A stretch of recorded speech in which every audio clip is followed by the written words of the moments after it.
Hello everyone. तो जैसा कि आप टाइटल में देख पा रहे हैं, CSE computer science engineering specialisation branch जैसे AI/AIDS, AIML, CSE ITCS, मतलब जैसा आप देख पा रहे हैं, तो बहुत सारे स्टूडेंट का कन्फ्यूजन है कि इस ब्रांच को लेना चाहिए कि नहीं लेना चाहिए। बहुत सारे स्टूडेंटों को ये भी डाउट है कि जैसा कि आज का क्रेज है कंप्यूटर साइंस और IT information technology branch, maximum higher rankers जिनकी रैंक बहुत अच्छी आई है वो इसको चूज करते हैं, इसका कट ऑफ भी बहुत कम जाता है।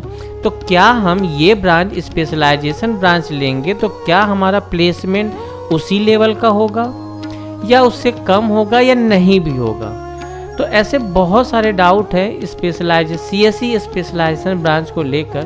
तो आज हम इस वीडियो में हर डाउट को क्लियर करने वाले हैं, क्योंकि बहुत सारे स्टूडेंटों ने हमें फ़ोन कर करके ये क्वेश्चन बहुत मैक्सिमम बार पूछे हैं। तो आइए वीडियो की शुरुआत करते हैं। इसी स्पेशलाइजेशन ब्रांच क्यों आई, इसका रीज़न क्या है, इसके बारे में हम आपको डिटेल बताते हैं। हमारी डायरेक्ट प्रोफेसर से बात हुई है, जैसा कि हम सॉफ्टवेयर इंजीनियर और प्रोफेसर भी हैं, तो हमने डायरेक्ट MITS के और सती बिरसा के प्रोफेसरों से कांटेक्ट किया।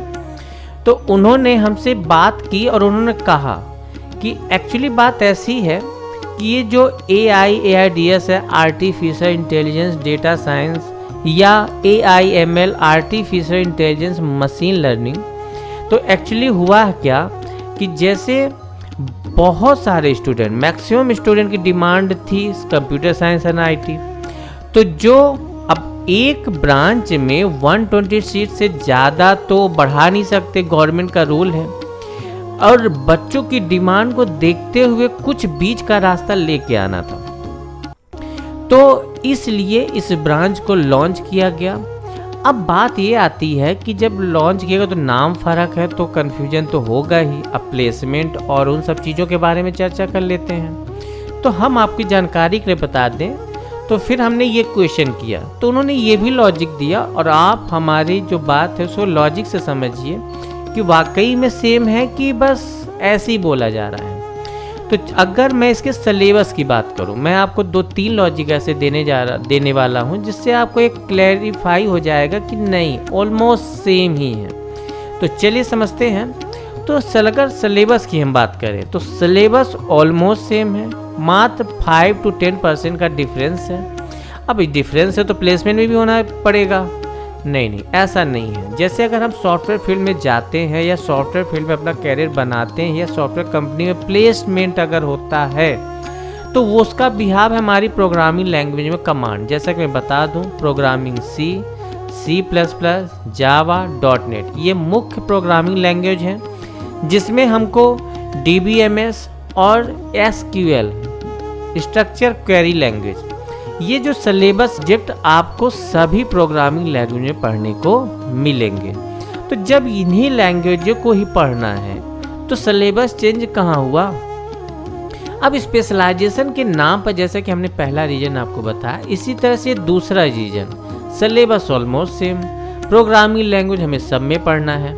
अब थोड़ा सा तीसरी बात बताते हैं। जैसे कि जो कंपनी आती है वो महिंद्रा टेक, TCS और विप्रो, इन्फोसिस, तो सीधी सी बात है हमें जब इन लैंग्वेजों पर कमांड होगी तो सीधी सी बात है हमें यहीं पे जॉब करने को मिलेगा।